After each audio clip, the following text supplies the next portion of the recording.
episode 48, Your Gut Feeling and Why You Should Always Trust It.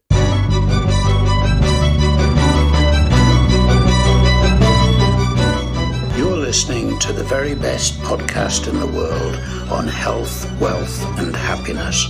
Please remember to leave a review and share with all your friends and family. And here is your host, Lars Hilser.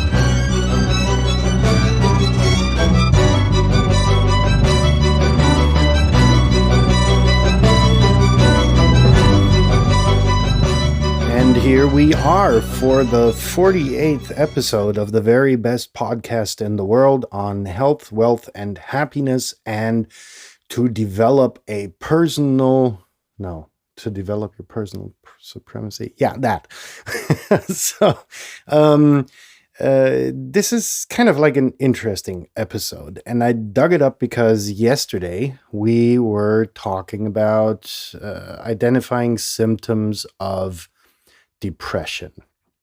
And now you're probably going to ask yourself, what does my gut have to do with depressions? And your question is entirely justified. And I will answer it later on in this episode. Promise, pinky swear. Now that we've got that covered, welcome again, I guess. And I hope you didn't spend too much time trying to, recklessly self-analyze yourself for depression symptoms, because it wasn't, like I said, multiple times, not meant that way. It's just to keep your eyes open for a multitude of those factors. The reason I'm mentioning it because I got inquiries. And I always, kind of like had a copy pasting which I sent back and said, look, it's not that bad. One of them was actually, hey, cool. I kind of found out that I spend some days in bed all day, and I kind of recognized the game you were playing, the can I do it without getting up out of bed thing.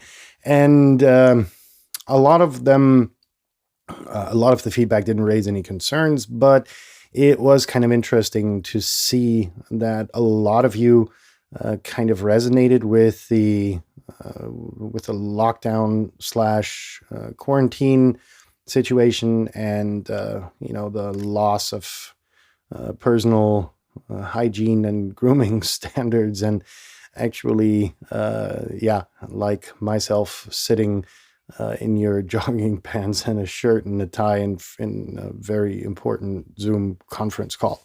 It wasn't Zoom for me, it was some other application. Tidbit more secure. Depression, check. A lot of you don't have it, but, again, be wary and careful with yourself and your friends. Stay safe, not necessarily from the bug. From that too, of course, but there are significant side effects in a social context, which I think need more addressing than they actually receive at the moment. Now, your gut and why you should always trust it. There's an interesting phenomenon where this gut feeling term derives from. And let me give you an example. I was on a contract and flew into my home airport of Hamburg, Germany, jetted out of the plane, went through customs unobstructed as always, got to the rental car counter, took out my car, which in that case was an Audi A8, I think, or an S8. I don't recall exactly. Super fast, super new. I think it had less than 2,000 kilometers on it. So it was, brand spanking new. And on my way home on the Autobahn, there's not as significant, but about 20 kilometers, I guess, which has a speed limit of 100 kilometers an hour. So after that, the speed limit gets lifted, as is usual on German highways. And I gave it the beans just because, it was new, wanted to see what it could perform. And the speedometer was kind of rising and rising and rising. So I was at 200 kilometers an hour, 210, 220, 230. And when I reached 230, I saw a 40-ton semi-truck. And behind that was the 7.5-ton, kind of like a smaller, very much smaller truck. And this stretch of highway was limited to 2 lanes. So you had the left lane, which was the passing, the overtaking lane. You had the driving lane, which was your right. And then on the right-hand side, you had kind of like your emergency lane. And when I looked at that combo following each other, I was like, okay, there's a high likelihood that this smaller truck is going to want to overtake that large semi-truck. And I hadn't even completed the thought when when the following truck set his turn signal, and, obviously didn't look in the mirror because then he would have seen me, and just pulled out to the left into my lane, which left me, I don't know, perhaps a few hundred meters to decelerate from 230 or 240 kilometers an hour down to 70 or 80, what he was driving, which was interesting. Now, the car performed well. Thank goodness it did. But I saw myself crashing into that truck who had just gone into my lane. Now, out of options, I would have just had to hit it. But the brakes were good and everything worked out fine. However, it left me with this phenomenon of, why in the hell did I anticipate that correctly? And that's what this episode is going to be about. It's about your gut feeling and why, if it is sufficiently trained, you can pretty much trust it very much over your conscious mind and perceptions and ideas born out of your rational thinking brain. Now, the gut is basically a combination and is also referred to as the enteric nervous system. This goes pretty much from your esophagus all the way down to your ass. That's one big giant pile of neurons and nerves and hormone depots and so on and so forth. Now, I'm not going to get too scientific on you, but in science, the enteric nervous system is often referred to as the second brain due to its complexity and the aforementioned things being there and the interaction between of them. Now, just to give you an example, your gut contains 95% of your body's serotonin supply. Serotonin, obviously, being a hormone, the lucky hormone, and that's where we kind of do the short excursion into depression, because the gut contains so much of your serotonin depot. It's kind of like this saying, happy gut, happy mind, and nothing is more true than that. So treat your gut with respect, eat well, and don't get too pissed off, because that just kind of deteriorates its performance, makes it sour, and so on and so forth. I'm not going to get too scientific. This is about a totally different topic. So, this being mentioned, the serotonin depot, the medical or the scientists in general are actually working on a medication targeted against depression, in that they want to kind of stimulate your gut to release serotonin and other happiness-related hormones into your system, thereby, kind of triggering your mood to improve. And that's very interesting. So excursion ended. So how in the hell can your gut predict the future and your brain can't? And this is very interesting.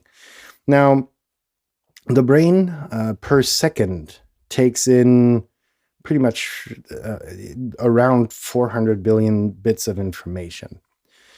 This is, you see a picture, for instance, hanging in front of you, and with that goes the smell of the person just walking by you who just farted or hadn't had a shower in a while or is wearing an obtrusive perfume. The shapes and the sounds of, I don't know, the lady walking behind you in high-heeled shoes while you're watching the picture, the temperature in the gallery that you're obviously in on your skin, the fabrics of the clothes that you're wearing, and so on and so forth. So 400 billion bits of information per second. That's significant, right? Out of these 400 billion, your conscious mind, again, well-trained, will filter out 2,000 pieces of information, right? And by this limited quantity, it's going to let you make decisions. Usually these are based on experience and, scientific facts you've been exposed to, et cetera, et cetera. And if it were only for these 2,000 pieces of information being, analyzed by your conscious mind, you'd be pretty piss poor at making instinctive decisions. So our gut does the rest, processing way more than these, 2,000 limited pieces of information that our conscious mind actually processes. Now, both don't work well without each other, and there is actually an interconnected highway that kind of connects the two, which is very interesting. And this allows the combination of your brain and your gut to kind of predict the immediate future. For instance, you're being approached by someone and you've got this gut feeling that they're dodgy. This happens more often than not. It's like you avoid people and you go out of their way, and maybe, they're that dodgy that you change the side of the street so as to avoid them, and women, from my experience, are a lot better at that because, if a guy comes down the street, as a woman, you don't have so many arguments to, so much physical strength to beat the shit out of that person if push comes to shove. That's different for us guys. It's like we have this, this ape mentality, the Stone Age genes coming through, and well, if that fucker wants to go, yeah, that bit. But I'm getting off course. Now, this is true not only for people that we approach, but it goes so far as to have had a scientific study conducted resulting in what was, quote unquote, the emotional oracle effect, which was based on an experiment. One of the examples of where the what's the English term I'm looking for? Where the test subjects, were analyzed based on whether they would trust their gut feeling, their instinctive and immediate reaction to questions they were being asked. And it turns out one example I remember was in the 2012, it must have been, the primaries of the Democratic National Convention, where it was up to Hillary or Barack Obama running for president in the US. And the people, the test subjects, which trusted their gut and didn't waste too much time thinking about it, said, or 72% of those said that it was going to be Obama who was going to run for president, while 64% said it was going to be Hillary. Now, yeah, it's not a 100% kind of definitive decision, but it gives a good indicator, right? And this was just one of countless examples that I read about in this context of the emotional oracle effect. But it was very interesting in that the bottom line was that the gut prediction was always better than that based on rational thought, normally around 25%. With this whole thing, it's important to mention that situational awareness and training is required, and experience more importantly than training, right? So the test subjects had a significant amount of kind of like, all over knowledge of the news and so on and so forth. They were aware of a large variety of other things. They were well read, quite well educated, so they were able to scientifically deduce. But they were asked to, or the control group, or the test subject group was asked to trust their gut instinct, and that usually turned out to be 25% more accurate than those people who actually gave significant amount of thoughts to it. Their predictions were usually off, or 25% less accurate. Let's put it that way. Now, the enteric nervous system, or your gut, for shortness sake, kind of bites into the aggregated knowledge of your brain.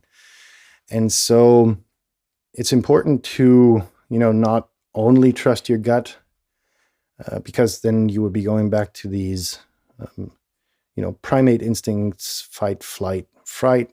But you've got to keep a good balance between the two, in that, a combination of rational thought and your gut feeling will actually result in a qualified decision.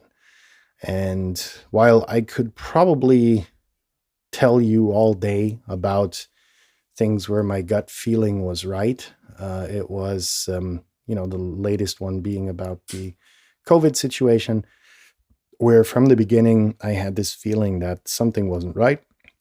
I still don't know what it is, but at the end of the day, I think, a certain amount of healthy skepticism is always due when you are being, or when you're taking in information, whatever the source.